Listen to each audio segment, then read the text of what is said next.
Hey guys வணக்கம். இன்னைக்கு சிறுகதைக்கு ஆசை சீரியலில் என்ன நடந்தது அப்படின்றத பார்க்கலாம். ஸோ ஃபர்ஸ்ட் சீன் என்ன காட்டுறாங்க அப்படின்னா, ரோஹினியோட அம்மா வந்து ஃபோட்டோ கொடுக்குறாங்க. ஃபோட்டோ கொடுத்துட்டு இது எதுக்கு அப்படின்போது, அப்பா இறந்துட்டாருன்னு சொல்லிட்டு அந்த உண்மையெல்லாம் சொல்லிட்டாங்க. மலேசியா அப்பா இறந்துட்டாரு, இந்த கதை இப்போ முடிக்கணும் அப்படின்னா அதுக்கு இந்த ஃபோட்டோ தேவை, எதை பண்ணாலும் கொஞ்சம் நம்புற மாதிரி பண்ணணும் இல்லையா, அதுக்காக தான் இப்போ இதை நான் கேட்குறேன். ஸோ அப்போ தான் எல்லாரும் நம்புவாங்க அப்படின்ற மாதிரி இந்த ஃபோட்டோ வச்சு நாடகம் ஆட போகிறேன்றாங்க. அப்போ அவங்க அம்மா திட்டுறாங்க, ரோஹினி ஏன் ரோஹினி இப்படி ஒரு பொய்யை மறைக்க இன்னொரு பொய் உன் வாழ்க்கையை நினச்சா எனக்கு பயமாக இருக்குது, நீ இப்படியே போய் ஏதோ பெரிய பிரச்சனையில் மாட்டிக்குவோன்னு எனக்கு பயமாக இருக்குது, இவ்வளோ தப்பு பண்ணாத ரோஹினி அப்படின்னு ஒரு அம்மாவாக அவங்க பொறுப்பாக சொல்லி கொடுக்குறாங்க. பட் ரோஹினி கேட்குற மாதிரி இல்லை. ஆமாம், நீ பண்ண தப்புக்கு தான் நான் இதெல்லாம் பண்ண வேண்டியதாக இருக்குது, எனக்கு மனோஜ் கூட வாழணும், அதுக்கு நான் எந்த எக்ஸ்ட்ரீமும் போவேன் அப்படின்றாங்க. அப்போ அவங்க அம்மா திட்டுறாங்க, மனோஜே அன்றைக்கி உனக்கு ஒரு பிரச்சனைன்னு போது உன்னை விட்டு கொடுத்து பேசிட்டார் இல்லையா, அதனால் நீ அவரெல்லாம் நம்புறதை விட மீனா முத்துவை நம்பு, அவங்க ரொம்ப நல்லவங்க, உன் தப்பெல்லாம் நீ சொல்லு, அவங்களே உனக்கு வழி சொல்லி கொடுப்பாங்க, அவங்களாவது உன் கூட நிற்பாங்க அப்படின்போது நீ சும்மா இருக்க மாட்டியா, நீயா போய் எதாவது பேசிகிட்டு இருக்காத, உனக்கு என் வாழ்க்கையை பற்றி எனக்கு பார்த்துக்க தெரியும், நீ எதுவும் பண்ணாத, என்ன பார்த்துக்க எனக்கு தெரியும் அப்படின்ற மாதிரி எப்போதும் போல் திமிரா பேசிட்டு அவங்க கிளம்பிட்டாங்க. அண்ட் அடுத்த சீனில் என்ன காட்டுறாங்க அப்படின்னா, நம்ம நேற்றே பார்த்த ஒரு பஞ்சாயத்து தான். ரோட் கடையில் வந்துட்டு ரோட் சைடில் வந்துட்டு ஒரு தாத்தா பாட்டி செருப்பு தைக்கிற கடை வச்சுருக்காங்க. ஸோ பிளாட்ஃபார்ம் கடையெல்லாம் எடுக்கிறதுக்காக டிராஃபிக் போலீஸ் வந்து அதெல்லாம் காலி பண்ண சொல்கிறாங்க. லிட்டரலாக அவங்க பொருளெல்லாம் தூக்கி அவங்க பாட்டுக்கு வண்டியில் போட்டு எல்லாத்தையும் எடுத்துகிட்டு அவங்களெல்லாம் பண்ணிக்கிட்டு இருக்காங்க. அப்போ நம்மளோட மீனா அண்ட் முத்து அங்கே வராங்க. வந்ததுக்கப்புறம் சார் ப்ளீஸ் சார் விட்டுருங்க சார், ஏன் சார் அப்படின் போது பிளாட்ஃபார்ம் கடையெல்லாம் எடுக்கணும், நாங்கள் அப்படி தான் பண்ணுவோம் அப்படின்றாங்க. அந்த பாட்டி போயிட்டு சரி எங்கள் பொருளையாவது கொடுத்துருங்க சார் அப்படின்னு டிராஃபிக் போலீஸ்கிட்ட கெஞ்சிட்டு இருக்கிறாங்க. அப்போ அந்த திமிர் பிடிச்ச டிராஃபிக் போலீஸ் என்ன பண்ணுறாருன்னா அந்த பாட்டியை பிடிச்சி தள்ளி விட்டுறார். ஸோ தள்ளி விட்டதில் அவங்க தலையில் பலமான ஒரு அடிப்பட்டு ரத்தம் வருது. ஸோ இதை பார்த்ததுமே நம்ம முத்து செம்ம டென்ஷன் ஆகிட்டாரு. ஏன்டா அவங்க திமிரெல்லாம் வந்துட்டு ஒன்றும் இல்லாதவன்ட்டு தான் காட்டுவியா அப்படின்ற மாதிரி செம்ம கோவமாயிட்டு போய் சட்டையை பிடிச்சிட்டாரு. அந்த டிராஃபிக் போலீஸோட சட்டையை பிடிச்சிட்டு என்ன நீங்கள் ஓவரா பண்ணிட்டு இருக்கீங்க, எதுக்கு இல்லாதவங்கன்னா அவங்க இப்படி தான் நீங்கள் நடத்துவீங்களா அப்படின்ற மாதிரி. நிஜத்தில் தான் நடக்காது, அட்லீஸ்ட் ஒரு சீரியல்லையாவது இப்படி ஒரு உண்மையை தட்டி கேட்குற ஒருத்தர் இருக்கானுன்ற மாதிரி தான் இருந்தது. ஸோ அவர் சட்டையை பிடிச்சதுமே டிராஃபிக் போலீஸ்க்கு கோபமாயிடுச்சு. அப்போ என்னோட சட்டையவே பிடிக்கிறியா அப்படின்ட்டு ரெண்டு பேருக்கும் சண்டை வர மாதிரி இருக்குது. அப்போ இன்னொரு டிராஃபிக் போலீஸும் இருந்துட்டு இரு விடு பார்த்துக்கலாம், நீ தள்ளி விட்டல, அந்த பாட்டிக்கு அடிப்பட்டு ரத்தம் வருது, ஸோ இப்போ நிறைய பேர் மக்கள்லாம் இருக்காங்க, இப்போ நம்ம ஏதாவது பண்ணால் பிரச்சனையாகும், விடு பார்த்துக்கலாம் அப்படின்னு சொல்லிட்டு அவங்கள கூட்டிகிட்டு போயிடுறாரு. அந்த டிராஃபிக் போலீஸை கூட்டிகிட்டு போயிடுறாரு. அண்ட் இந்த பாட்டிக்கு அடிப்பட்டுச்சு இல்லையா, ஸோ முத்தும் மீனாவும் அவங்கள அந்த பாட்டியை ஹாஸ்பிட்டலுக்கு கூட்டிகிட்டு போகிறாங்க. ஹாஸ்பிட்டலில் போனோன்னா டாக்டர் சொல்கிறாங்க அவங்க உடம்புல பிளட் ரொம்ப கம்மியாக இருக்குது, ப்ளஸ் இப்போ வந்துட்டு பிளட் லாஸும் ஆயிருக்கு, அதனால் அவங்களுக்கு பி பாசிட்டிவ் பிளட் வேணும் அப்படின்றாங்க. இவங்க யாருக்கிட்டையும் இல்லை, ஸோ அரேஞ்ச் பண்ணி நம்ம ஏதாவது பண்ணிக்கலாம், மற்றபடி பாட்டி நல்லா தான் இருக்காங்க அப்படின்னு பேசுகிறாங்க. ஸோ அடுத்த சீனில் என்ன கட்டுறாங்க அப்படின்னா, நம்ம ரோஹினி அப்பா அப்படின்ட்டு அந்த ஃபோட்டோ தூக்கிட்டு வீட்டுக்குள்ளே வந்துட்டு அப்பா என்னை விட்டு போயிட்டியா அப்பா அப்படின்னு திடீர்னு நடு வீட்டில் வந்து அழுதுகிட்டு இருக்காங்க. என்ன ரோஹினி அப்படின்னு கேட்கும்போது எங்கள் அப்பாவோட ஃபோட்டோ அப்படின்னு சொல்லிட்டு அவங்க ஒரிஜினல் அப்பாவோட ஃபோட்டோவை காட்டுறாங்க. காமிச்சு அழுதுட்டு இருக்கிறாங்க. ஐயோ சம்மந்தி உங்களை நேரில் தான் பார்க்க முடியல, இப்படி ஃபோட்டோவில் தான் பார்க்கணுன்னு இருந்திருக்கே அப்படின்னு இவங்க ஃபீல் பண்ணிட்டு இருக்கிறாங்க. அப்புறம் போயிட்டு நம்மளோட மனோஜும் மாமா உங்களை பார்க்க முடியல மாமா அப்படின் போது அடுத்த நம்ம விஜயா போயிட்டு ஆமாம் சம்மந்தி உங்களை நாங்கள் பார்க்கவே முடியல, சரி நீங்கள் தான் செத்து போயிட்டீங்க, உங்கள் சொத்தையாவது உங்கள் பொண்ணுக்கு கொடுத்துருங்க, அதுதான் உங்கள் ஆத்மா சாந்தி அடையும் அப்படின்னாங்க. அப்போ நம்ம ஸ்ருதி இருந்துட்டு உங்கள் அம்மா மைண்ட் வாய்ஸ் நினச்சி இப்படி பேசிகிட்டு இருக்காங்க, ஆத்மா சாந்தி அடைய சொத்து கொடுக்கணுமா, ஏன் அப்படி இருக்காங்க அப்படின்ற மாதிரி பேசிகிட்டு இருக்கிறாங்க. அந்த நேரம் நம்மளோட முத்து மீனாவும் வீட்டுக்கு வராங்க. வரும்போது யார் இது, நம்ம பார்லர் அம்மாவோட அப்பா அப்படின்றத வந்துட்டு அவங்க அப்பா சொல்கிறத கேள்விப்படுறாங்க. ஓ பார்லர் அம்மாவோட அப்பாவா இவர் தான் அந்த மலேசியா மாமாவா அப்படின்னு ஃபோட்டோவை போய் ஊத்து பார்க்குறாரு. மீனா கேட்குறாங்க என்னங்க அப்படி பார்க்குறீங்கன்னு போது, இவரை பார்த்தா மலேசியா ஆள் மாதிரி தெரியலையே, மலேசியாவில் இருக்கவங்க அப்படின் போது இந்த கோட் ஷூட்லாம் போட்டு கொஞ்சம் கெத்தாக இருப்பாங்கன்னு பார்த்தா இவர் ஏதோ நம்ம பக்கத்து அங்கிள் மாதிரி இருக்காரு அப்படின்னு ஒரு டவுட் கரெக்டாக கேட்டார். ஸோ உடனே நம்மளோட ரோஹினிக்கு தான் அது ஒரு ஃப்ராட் ஆச்சு, அதுக்கு எத்தனை ஐடியா வேணும் வரும், உடனே ஆன் ஸ்பாட் ஒரு ஐடியா சொல்கிறாங்க. இல்லை எங்கள் அப்பாவோட மிடில் ஏஜ் இது, எங்கள் அப்பா வந்து ஒரு ஹோட்டலில் ஒர்க் பண்ணும்போது இருந்தது, அதுக்கப்புறம் எங்கள் அப்பா பெரிய வளர்ந்து கோடீஸ்வரனா உயர்ந்ததுக்கப்புறம் எடுத்த ஃபோட்டோ இல்லை, இது பழைய ஃபோட்டோ, நான் இதை வச்சுருந்தேன் அப்படின்ற மாதிரி சீன் போட்டுட்ருக்காங்க. அதுக்கப்புறம் இவர் சரி நீங்கள் அதை என்னமோ பண்ணிட்டு போங்க, எனக்கு இப்படி பி பாசிட்டிவ் பிளட்டு வேணும், அந்த பாட்டிக்கு அடிப்பட்டதெல்லாம் சொல்கிறாரு. சொல்லும்போது மனோஜுக்கு பி பாசிட்டிவ் அவர் குரூப்பா, ஸோ இவர் கூப்பிடுறாரு. அப்போ நம்ம முத்துவே நீ பி பாசிட்டிவ்னா வாடா வந்து பிளட்டு கொடுறா அப்படின் போது ஐயோ நானும் கொடுக்க மாட்டேன், உடம்புலேருந்து ரத்தம் போயிடுச்சுன்னா என்ன பண்ண அப்படின்றாரு. ஸோ ஸ்ருதி சொல்கிறாங்க அப்படிலாம் ஒன்றும் இல்லை மனோஜ், நீங்கள் ரத்தம் கொடுக்க உங்களுக்கு புதுசாக ஜென்ரேட் ஆகும்போது ஆஹா நான்லாம் ரத்தம் கொடுக்க மாட்டேன் அப்படின்றாரு. சரி நம்ம வந்து வேற எங்கேயாவது அரேஞ்ச் பண்ணிக்கலாம் அப்படின்னு முத்து மீனா பேசிட்டு உள்ளே போகிறாங்க. பெட்ரூமில் போய் ரெண்டு பேரும் யோசி யோசிக்கிறாங்க. சரி பாட்டியை வந்துட்டு ஹாஸ்பிட்டல்லேருந்து கூட்டிகிட்டு வந்து எங்கே நம்ம தங்க வைக்கலாம், நம்ம வீட்டுக்கு கொண்டு வரலாமா அப்படின்றாங்க. அப்போ மீனா வந்துட்டு ஐயோ வேண்டாம், அத்தை ஏதாவது திட்டுவாங்க, நமக்கு கூட பரவாயில்ல, வந்த தாத்தா பாட்டிக்கு அது சங்கடமாக இருக்கும், வேண்டாம் அப்படின்றாங்க. அடுத்ததாக எங்கள் அம்மா வீட்டில் தங்க வைக்கட்டுமா அப்படின்னு மீனா கேட்குறாங்க. உங்கள் அம்மாவே வாடகை வீட்டில் இருக்காங்க, இல்லை வேண்டாம் அப்படின்னு. இல்லைனா வித்யா வீட்டில் போய் தங்க வைப்போமா அப்படின்னு மீனா சொல்கிறாங்க. ஸோ முத்து இருந்துட்டு இல்லை இல்லை, பார்லர் அம்மாவோட ஃப்ரெண்ட்ஸ் எல்லாமே ஒரு மார்க்கமான ஆளுங்க, அவங்க நமக்கு வேண்டாம் அப்படின்றாங்க. ஸோ என்ன பண்ணலாம், இவங்களுக்குன்னு ஒரு வீடு வாடகை எடுத்து தங்க வைப்போமா, இல்லைனா ஒரே ஐடியா இவங்க வந்து இந்த முதியோர் இல்லத்தில் சேர்த்துடலாமா அப்படின்னு முத்து கேட்குறாரு. ஆமாம் அதுதான் கரெக்டான ஐடியா, அவங்களுக்கு நேரத்துக்கு சாப்பாடு மருந்து மாத்திரன்னு கிடைக்கும், ஸோ அங்கேயே நம்ம சேர்த்து விட்டுடலாம்னு இவங்க 2 பேர் பேசும்போது கரெக்டாக நம்மளோட முத்தோட அப்பா வர்றாரு. வந்து என்ன பிரச்சனைன்னு கேட்கும்போது இப்படி ஒரு வயசான பாட்டி அடிபட்டுருச்சு, ஸோ அவங்கள எங்கே தங்க வைக்கிறதுன்னு தான் யோசிச்சுட்டு இருக்கோம் அப்படின்போது, ஏன் அவங்களுக்கு பசங்க இல்லையான் போது பசங்கள்லாம் இருக்கிறாங்க ஆனால் யாரும் பார்த்துக்கலன்ற மாதிரி இன்னைக்கு நடக்கிற நிலவரத்தை 2 பேரும் பேசிக்கிட்டு இருக்காங்க.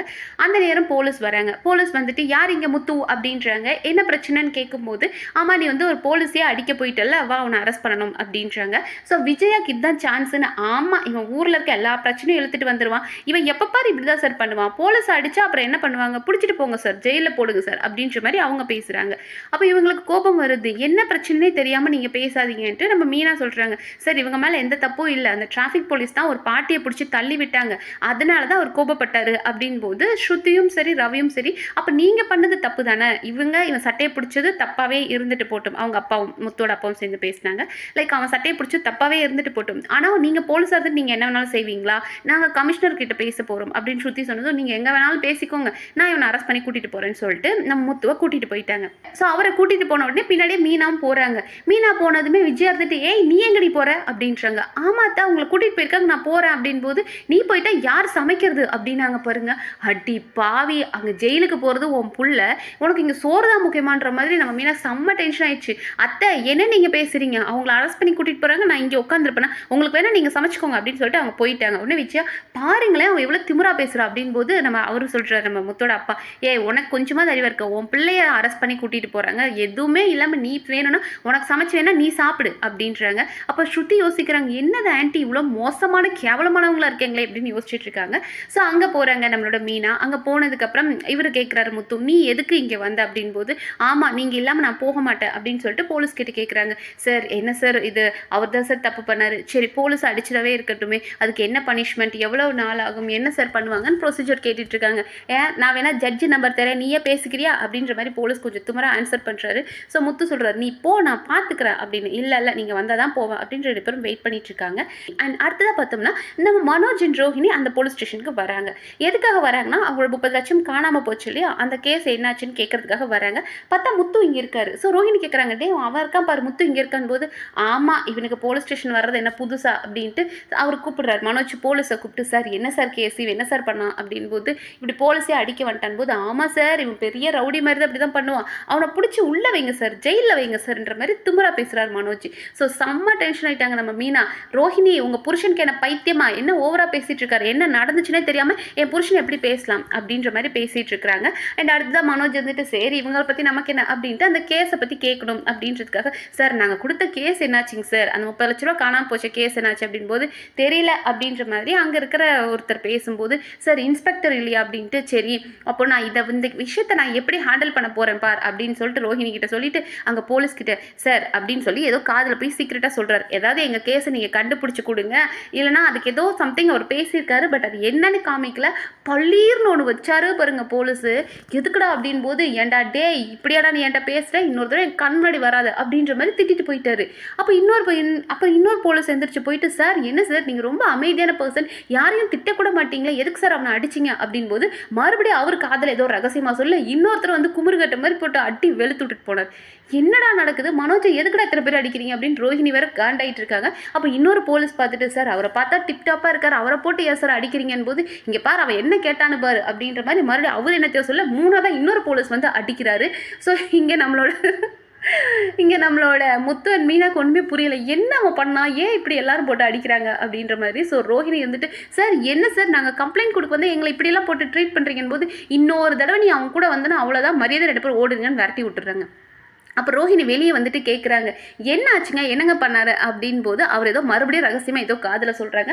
அவங்களும் ஒன்று பொல்லியர்னு வச்சுட்டு ஒன்றெல்லாம் கூட்டிகிட்டு வந்த பாரு போடா அப்படின்னு சொல்லிட்டு அவங்க காண்டாகி போயிட்டாங்க. அண்ட் அடுத்த சீனில் என்ன கட்டுறாங்க அப்படின்னா, அந்த ஸ்டேஷனோட இன்ஸ்பெக்டர் வராரு. ஸோ இன்ஸ்பெக்டர் வந்ததுமே மற்றவங்களாம் சொல்கிறாங்க, சார் இவன் தான் சார் நம்மளோட டிராஃபிக் போலீஸ் அருணை அடிச்சது அப்படின் போது அவர் கேட்குறாரு, நீ என்ன பெரிய ரவுடியாடா, என்னடா அடிக்கிற நீ அப்படின் போது நம்ம மீனா எல்லாத்தையும் எக்ஸ்பிளைன் பண்ணுறாங்க. அண்ட் முத்தும் எக்ஸ்பிளைன் பண்ணுறாங்க, சார் நீங்கள் போலீஸ் அதுக்காக நீங்கள் ரவுடித்தனம் பண்ணலாமா, அவர் வந்துட்டு பிளாட்ஃபார்மில் கடை இருக்குன்னு அந்த பாட்டியை காலி பண்ண சொன்னாங்க, ஓகே அதுக்குன்னு பொருளெல்லாம் எடுத்துகிட்டு போகிறாங்க, ஏன் இப்படி பண்ணுறீங்கன்னு கேட்டதுக்கு அந்த பாட்டியை பிடிச்சி தள்ளி விட்டு ரத்தம் வந்துருச்சு, அடிப்பட்டு ரத்தம் வந்து ஹாஸ்பிட்டலில் இருக்காங்க அப்படின்றாங்க. அப்போ தான் அவருக்கு புரியுதோ இவ்வளோ பிரச்சனை நடந்திருக்கு அப்படின்ட்டு. இப்போ அவங்க அந்த பாட்டி நல்லா இருக்காங்களா அப்படின்னு இன்ஸ்பெக்டர் கேட்குறாரு. கேட்டு முடிச்சதுமே நம்மளோட டிராஃபிக் போலீஸும் அந்த இடத்துக்கு வந்துட்டார். வந்ததுமே அவரை வந்து டிராஃபிக் போலீஸ் சொல்கிறார், சார் இவன் தான் சார் நான் தள்ளி விட்டேன், அடிக்க வந்தான் சார் அப்படின்னு அவர் கம்ப்ளைண்ட் பண்ணுறாரு முத்து மேலே. அப்போ நம்மளோட அந்த இன்ஸ்பெக்டர் இருந்துட்டு, சரி அதுக்கு நீ என்ன பண்ணுவ, நீ வந்துட்டு உன்னோட வேலை என்ன, பிளாட்ஃபார்ம் கடையை காலி பண்ண சொன்னோம், எதுக்கு அந்த பாட்டியை தள்ளி விட்டு மண்டையில் அடிபட்டுச்சு, இது பெரிய கேஸ் ஆச்சுன்னா வேலையே போயிடும், இனிமேலாம் அப்படி பண்ணாது, அவங்ககிட்ட வாங்கின பொருளெல்லாம் கொடுத்துரு அப்படின்னு அவரை திட்டி விட்டார். அதே மாதிரி இங்கே முத்துவே வார்ன் பண்ணார், இங்கே பாரு அவன் தப்பு பண்ணால் நீ என்கிட்ட சொல்லணும், நீ பாட்டுக்கு உன் இஷ்டத்துக்கு அதிகாரத்தை கையில் எடுக்கக்கூடாது, இன்னொரு தடவை இந்த மாதிரி போலீஸ் மேலே கை வைக்கிற வேலை தப்புனா நீ தட்டி கேட்கணும் தான், அதுக்குன்னு ஒரு லிமிட் இருக்குது, நீ போலீஸ் மேலே கை வைக்காத அப்படின்ற மாதிரி வார்ன் பண்ணி அனுப்பி விட்டு. ஸோ வெளியே அப்படியே வெறி பிடிச்ச மாதிரி அந்த டிராஃபிக் போலீஸ் யோசிக்கிறோம், அட்டா பாவி உன்னை ஏதாவது பண்ணலாம்னு நினச்சி தப்பிச்சிட்டானே அப்படின்ற மாதிரி அப்படியே காண்டில் பார்த்துட்டு இருக்காரு. அதோட இன்னைக்கு எபிசோட் முடிச்சிட்டாங்க. ஸோ ஓவரால் இன்னைக்கு எபிசோடில் அப்படியே நம்மளோட முத்தோட ஹீரோயிசம் காமிச்சிருக்காங்க. பார்க்குற பலருக்கும் தோணும் இது என்னடா தேவையில்லாத ஆணி முத்துக்கு அப்படின்னு. பட் நம்மளை சுற்றி சமுதாயத்தில் எத்தனையோ பிரச்சனைகள் நடக்குது, நம்ம எல்லாரும் அமைதியாக இருக்கிறனால தான் பிரச்சனைகள் போயிட்டே இருக்குது. அது அதிகாரம் படைச்சவங்க நம்மளை வந்து குட்ட அவங்க இவனை எவ்வளோ கொட்டினாலும் இவன் குனிச்சிக்கிட்டே இருப்பான்ற மாதிரி இருக்குது. அட்லீஸ்ட் சீரியலாவது எதிர்த்து கேள்வி கேட்டால் நம்ம அதை பாராட்டலாமே, அதை விமர்சிக்க வேண்டாமே அப்படின்ற மாதிரி இருந்தது. எனக்கு ரொம்ப பிடிச்சிருந்தது முத்துவோட பெர்ஃபார்மன்ஸ். பார்ப்போம் நாளைக்கு வேறு என்ன இன்ட்ரெஸ்டிங்காக நடக்குதுன்றது அடுத்த வீடியோவில் பார்க்கலாம். நன்றி.